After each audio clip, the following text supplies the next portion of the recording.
Namaskar, I am Dr. Sonali Naik. Today we are going to read the 8th chapter from Gajanan Vijay Granth. Before that, let's do a meditation. Sit quietly, close your eyes, take deep breaths.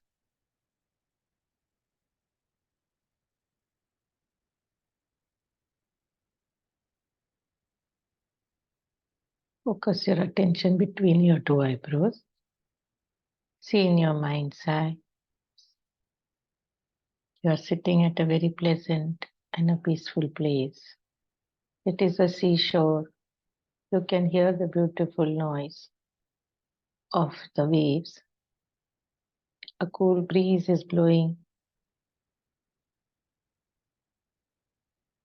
You are very happy, very peaceful. You are meditating upon Lord Rama.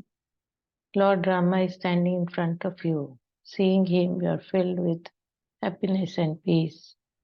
You bow to him. He gives you a blessing that you are healthy and happy forever. The protection of his blessing stays with you all throughout your life. Within this protective cover, you are forever guided, forever loved, forever prospered, forever protected. Because of this, your life becomes filled with happiness and peace and enthusiasm. Give thanks. Slowly open your eyes. Jai Gajanan. Shri Ganeshaya Nama. O beloved son of Vasudev and Devaki, protector of the gop and gopis, annihilator of demons, please bless me. I am aware that devotion and penance are required to gain your favor, but I am unable to offer these. Your praises are in Sanskrit, new to me. I cannot decipher those words. I am dumb. How can a frog get honey out of a lotus bulb? I am penniless and cannot obtain your favor by feeding a batch of poor. I cannot visit shrines and holy places to acquire your kind grace. Because of my health and fading eyesight, I seem to be helpless on all sides. It is clear that hopes and dreams of the poor are never fulfilled. Even then, your blessings fetch delight. I am aware you don't have to be rich to get it. When clouds pour down water, lakes and rivers get their fill in full. I look forward to the showers of happiness. A drop of nectar removes all sickness. In the last chapter, we talked of a family feud between the houses of Patil and Deshmukh. Such unhealthy rivalry brews tension. Tuberculosis of body and social friction spell disaster. Defeating efforts to ease the situation, the event here was triggered by Mahar's refusal to obey the orders of Khanderao, the highest authority in Shekhar. Maria Mahar, the mail carrier, stayed near the lake. He enjoyed a special privilege at Deshmukh's place. With taunts and uncouth, filthy words, he declined to execute Khanderao's work. He was warned to behave himself, more so as Khandu was head of the place. Maria disregarded the admonition and teased Khandu with obscene gesticulations. The cause of this altercation was plain. Patil had some mail to send to Akola police station. He asked Maria to take it to the destination. Maria refused, saying that I am Deshmukh's man. I don't take orders from you, understand? He ridiculed Patil, infuriating him a lot, resulting in a blow by a stick on his arm. That hard force had fractured his hand. Patil sent the mail with someone else. Relatives of Maria took him to Deshmukh's place. This gave Deshmukh a chance to harass Patil. They took Maria to the police station in a bid to launch a complaint about the happening. All tensions in society are blown up, the community to an enormity. A complaint was registered by the authority. Orders were issued to arrest Khanderao. The news spread like wildfire in Shekhar. Patil developed a lot of fear and worried about the impending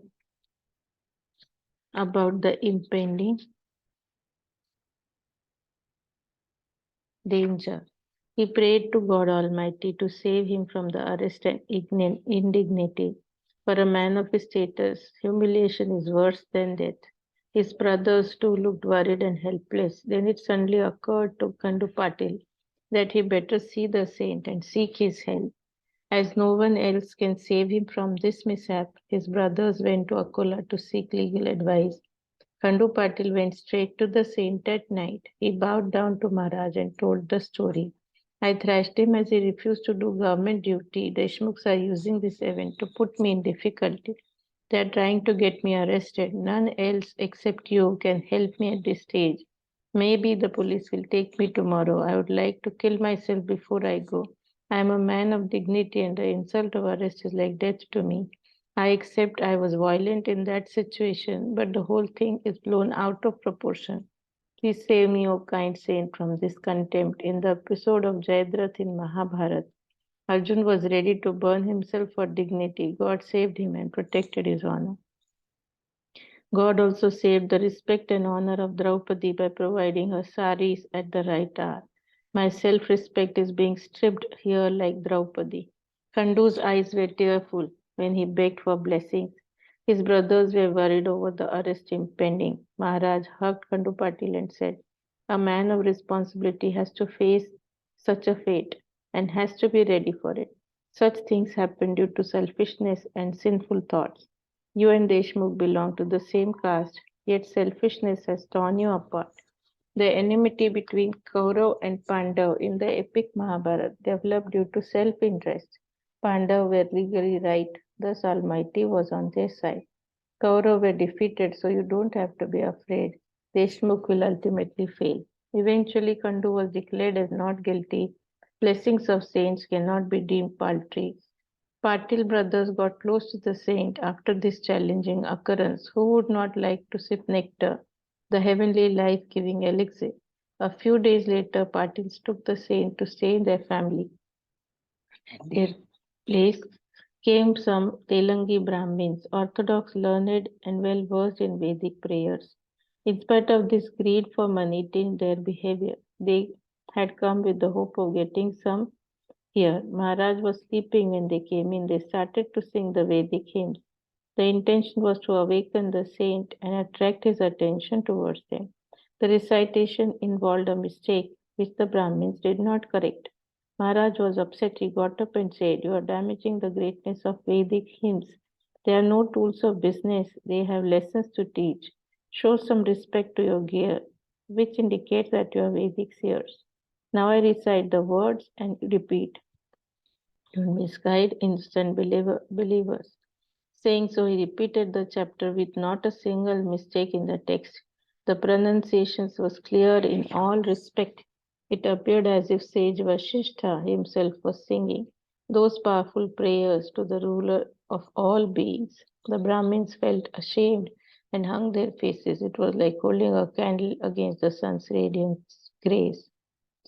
The Brahmins had come with an impression that the saint Gajanan was a crazy someone, but found him to be a learned giant and were certain that four Vedas were in his person.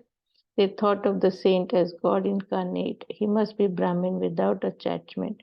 Because of good deeds of previous birth, they were fortunate to have his darshan on earth.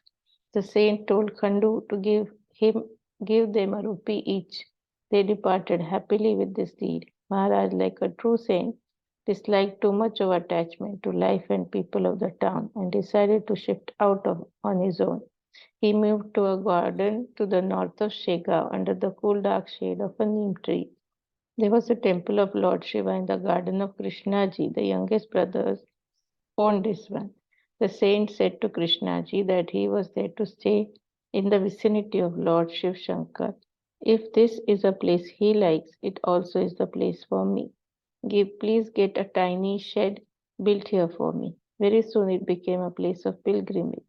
Town where king stays becomes capital of the state. Bhaskar and Tukaram Kokate stayed with the saint to offer him routine care and comfort to a great extent. Krishnaji supervised the food preparations and took meals after Maharaj had done.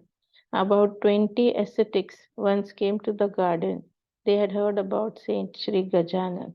They told Krishnaji they were on a pilgrimage to Rameshwar with holy waters of Ganges. We are disciples of Sri Brahmagiri, who is fortunately with us on this journey. We traveled afoot to holy places like Gangotri, Kedar, Hinglaj, Girnar, Thakur and Jamnotri. God works as a slave in Brahmagiri's house. Good deeds of your past have brought him here now. All we want is a Shirapuri meal and a few puffs of heroin. We will be here for 3 days and then go on our routine. Do not miss the chance of serving our class instead of that crazy man lying across. It is like kicking a cow and feeding a jackass.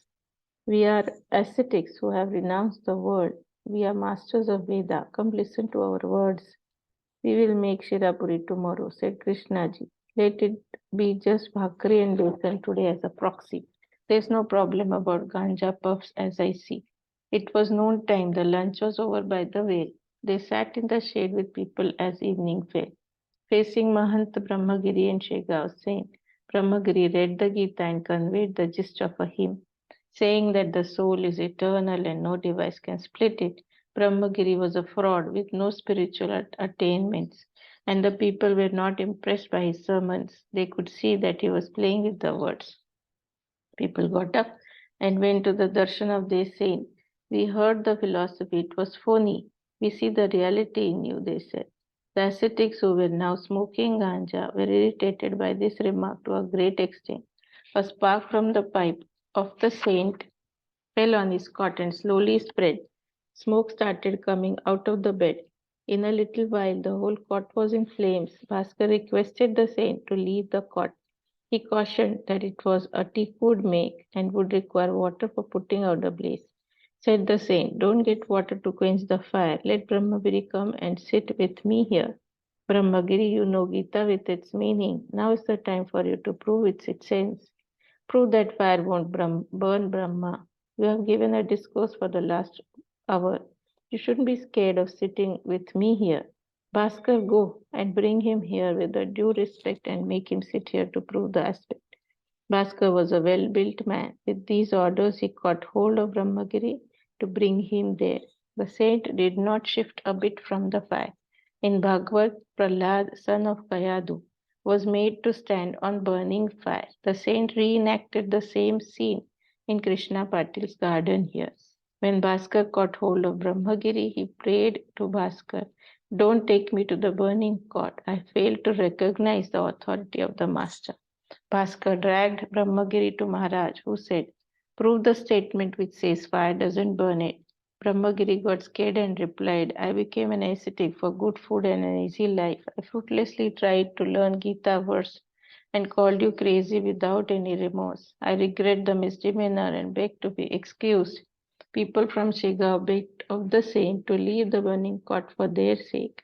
They were frantically afraid of seeing him engulfed in the flames. Brahmagiri hung his face in shame. He had nothing to express to honor people's sentiments. The saint alighted from the burning bed. The cot then collapsed in a moment. People threw water to put out the blaze and saved just a part of it as an evidence of the event. Brahmagiri fell prostrate before Maharaj and purified himself from all his faults. With waters of Ganges touching impurity, how can things remain dirty? At midnight, the saint advised Brahmagiri, shun hypocrisy. A saint has to forego worldly pleasures. One should be learned himself before preaching to others. Learning words without understanding them or preaching the spirit behind them is worthless. Understand the spirit behind what you learn. Machindra, Jalandhar, Gorakh, Gahini, Jnaneshwar all enjoyed great authority in all spheres.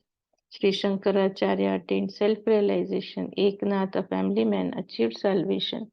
Swami Samartha Brahmachari accomplished the goal. Remember these sages and stop wandering for Shirapuri. It will be worthless waste of time for everybody. Brahmagiri quietly listened to his advice and left the place early morning with the disciples. Next day, people gathered to see the burnt cot. We hope this treatise will liberate the leaders from material attachments.